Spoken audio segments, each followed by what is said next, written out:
ஜெய ஜெய சங்கர ஹரஹர சங்கர காஞ்சி சங்கர காமகோடி சங்கர பிரதோஷ சங்கர பிரத்யக்ஷ சங்கர ஓரிக்கை சங்கர ஓங்கார சங்கர நங்கநல்லூர் சங்கர நலமெல்லாம் சங்கர தேனம்பாக்க சங்கர தேனினிய சங்கர சரணாலய சங்கர சரண்புகு சங்கர மகாபெரிவா மகராஜிக்கு ஜே. ஆன்மீக அன்பர்களே, சங்கரா தொலைக்காட்சியின் இனிய நேயர்களே, உங்கள் அனைவரையும் பக்தி மலம் கமழக்கூடிய இந்த நேரத்தில் மலர்களெல்லாம் மலர்ந்து மனம் வீசுகின்றது, பசுக்களெல்லாம் தன்னுடைய கன்றுக்குட்டிகளுக்கு பால் தருகின்றது, கோயில் தோறும் மணியோசை, இல்லம் தோறும் அற்புதமான தூபதீப ஆராதனை என்கின்ற வழிபாட்டு இந்த புலர்காலை பொழுதில் புதிய விடியலில் நல்ல நல்ல செய்திகளை காஞ்சி மகான் தொடரில் நாம் சந்தித்து சிந்தித்து வருகின்றோம். அந்த வகையில் இன்றைய தினம் இரவு நேரத்தின் ஈர இதயத்தில் நம்மை இதப்படுத்துகின்ற கவியரசு கண்ணதாசனினுடைய உள்ளத்திற்கு இதமாக நடந்த ஒரு செய்தியை, பெரியவரிடத்தில் அவருக்கு கிடைத்த ஒரு ஆனந்த அனுபவத்தை உங்களோடு பகிர்ந்து கொள்ளப் போகின்றேன்.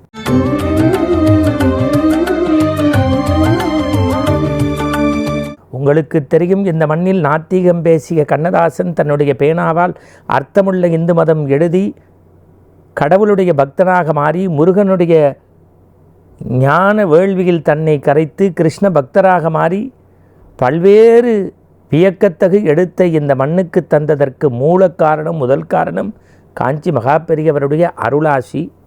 அவரும் சாண்டோ சின்னப்பா தேவரும் வாகனத்தில் சென்றபோது விபத்து ஏற்பட்டு பிறகு சின்னப்பத்தேவர் போய் வழிபட போகின்ற போது திருநீரை கொடுத்து அவனை பூசிக்கச் சொல், எல்லாம் குணமாகும் என்று சொன்ன பிறகு மடத்திற்குள் வந்து கண்ணீர் விட்டு கைகூப்பி வணங்கிய கண்ணதாசன் பிறகு பெரியவருடைய பித்தரான கதைகளை நாம் முன்பே பார்த்திருக்கின்றோம். கவியரசு கண்ணதாசனுடைய வைர வரிகளில் சொல்ல வேண்டுமென்றால் காஞ்சி மகானை பற்றி ஒரு கவிதை எழுதுகின்றார். பார்த்த மாத்திரத்தில் பாவத்தை போக்குகின்ற, எப்படி பார்த்த மாத்திரத்தில் பாவத்தை போக்குகின்ற தீர்த்த பெருக்கு எங்கள் பெரியவா, பார்த்த மாத்திரத்தில் பாவத்தை அழம்புகின்ற தீர்த்த பெருக்கு எங்கள் பெரியவா, திருவாசகத்தின் உட்கருத்து எங்கள் பெரியவா, எம்மதத்தவரும் சம்மதமாக தொழுது வணங்கி, எம்மதத்தவரும் சம்மதமாக தொழுந்து வணங்கி தெய்வ கமல சுழல் தொழுவோம் வாரீர் வாரீர் பெரியவா என்று அவர் எழுதிய கவிதை வரிகள்தான் என் கண்முன்னே தெரிகின்றது. ஒரு வார்த்தையில் எழுதினார் வார்த்தை சித்தர் வடம்புரிஜார். அனைத்து சாரையும் பிடிந்த பிறகு சத்தோடு இருக்கும் ஞானப்படம் எங்கள் காஞ்சி பெரியவா என்று ஒரு இதயம் பேசிய மனிதனும் ஒரு எழுத்தாளர் ஜெயகாந்தனும் நம்முடைய நெஞ்சமெல்லாம் நிறைந்திருக்கக்கூடிய கண்ணதாசனும் இப்படி பல்வேறு சான்றோர் பெருமக்கள் வாளியும் வடம்புரிஜானும் மதம் கடந்து இனம் கடந்து மொழி கடந்து பெரியவரை வணங்கி நேசித்து கவிதை சொற்களால் கற்கோயில் பெரியவாளுக்கு கட்டியதை நாம் பல்வேறு சமயங்களில் பார்த்திருக்கின்றோம். கண்ணதாசன் பெரியவர் மீது மிகுந்த ஈடுபாடு கொண்டவர். ஒருமுறை காஞ்சி மடத்திற்கு செல்கின்றார். பெரியவரும் அவரும் தனிமையில் இருக்கக்கூடிய ஒரு வாய்ப்பு கிடைத்தது. இருவருக்குள்ளும் இளையோடிய ஒரு நகைச்சுவை. காஞ்சிபுர பட்டு பெரிய புடவையில் பட்டு அப்படியே நெய்தும் நெய்யாமலும் இளையோடி இருப்பதைப் போல, அப்படி பேச்சுக்கு நடுவிலே பட்டு நெய்ததைப் போல அவர்களுடைய நகைச்சுவை மின்னி மிளிரும். ஒரு முறை கண்ணதாசன் அப்படி தயங்கி குசும்போடு ஒரு கேள்வி கேட்பதற்கு முற்படுகின்றார்.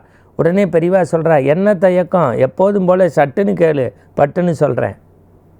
என்ன தயக்கம், எப்போதும் போல சட்டுன்னு கேளு பட்டுன்னு சொல்கிறேன்.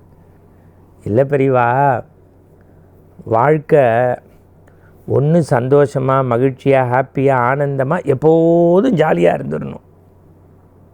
இல்லை கஷ்டம் துன்பம் துயரம் பிரச்சனை சிக்கல் இப்படியே இருந்துடணும். ப்ராப்ளமாக கொஞ்சம் ஹாப்பி கொஞ்சம் கஷ்டம், கொஞ்சம் சிக்கல் கொஞ்சம் சந்தோஷம், இப்படி மாறி இருக்குது பெரியவா. இது பெரிய போராக இருக்குது, கேட்குறேன்னு கோச்சுக்காதீங்க பெரியவா. கேட்டுட்ட அப்புறம் என்ன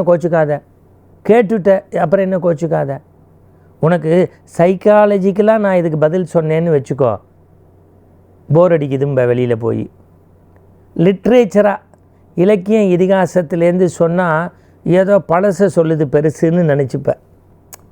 லிட்ரேச்சர்லேருந்து ஏதாவது சொல்லிட்டேன்னா பழசை சொல்லுது பெருசுன்னு நினச்சிப்பேன். ஓம்பாணிலேயே அதுக்கு விளக்கம் சொல்லட்டுமா? ஓம்பாணிலேயே அதுக்கு விளக்கம் சொல்லட்டுமா?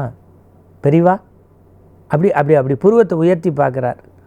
1000 வாட்டு பல்பு போட்டு படம் எடுக்கிறீங்க.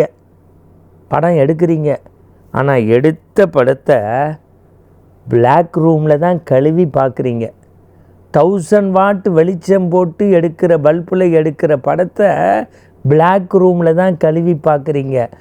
உங்கள் படத்தில் கூட வெறும் ஒயிட்டாக பிரைட்டாக இருக்க முடியாது, இடையில பிளாக்கு இருக்கத்தான் வேண்டியிருக்கு. வெறும் பிளாக்கு மட்டுமே முடியாது, இடையில ஒயிட்டு இருக்க வேண்டியிருக்கு. லைஃப்பும் எப்படி பிளாக் அண்ட் ஒயிட்டு வெளிச்சத்தில் எடுத்த படத்தை நம்ம பிளாக் ரூமில் எப்படி கழுவுறியோ அது மாதிரி தான் வாழ்க்கைன்னா துன்பம் துயரம், கஷ்டம் நஷ்டம், இன்பம் மகிழ்ச்சி ஆனந்தம் ரெண்டும் கலந்து பிணிஞ்சு இருந்தால் தான் அதுக்கு பேர் லைஃப் அப்படின்னு சொல்லி முடிச்சாராம். படார்னு ஒரு சத்தமாக.